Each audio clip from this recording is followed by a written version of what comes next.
আসলে গৌৰৱ লুৰিণজ্যোতি গগৈ এই অৰ্থাৎ ত্ৰিমূৰ্তিৰ কাৰণে মই ভাবা তাৰমানে অকল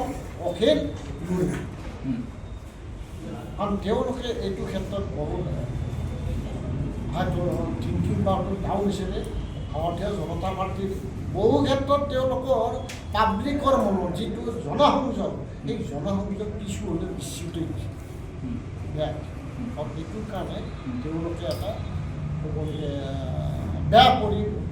পৰিস্থিতি উদ্ভৱ কৰাৰ কাৰণে প্ৰত্যাহ্বান হ'ব লগা গগৈ তিনি গগৈ কিন্তু মূল শক্তি হ'ল গৌৰৱ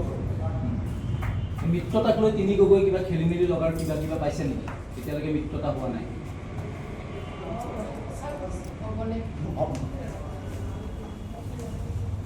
আকৌ এবাৰ কৈ দিয়কচোন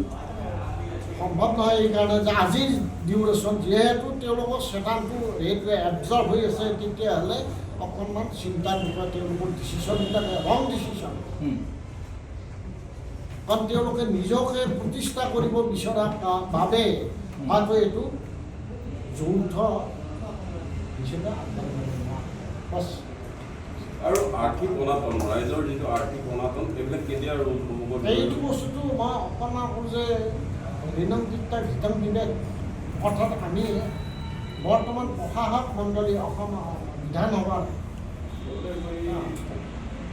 তেওঁলোকে যদিও ঋণ লৈছে লৈ পেলাই আমাৰ ডেভেলপ কিন্তু উন্নতি হৈছে দেই আমাৰ অসমৰ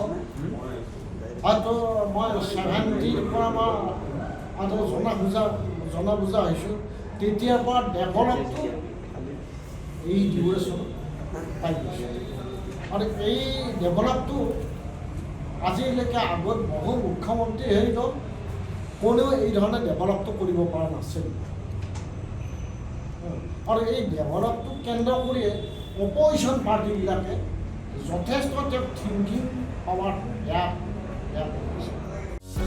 যিকোনো খবৰৰ বাবে যোগাযোগ কৰক আমাৰ এই নম্বৰত 9181 307 2221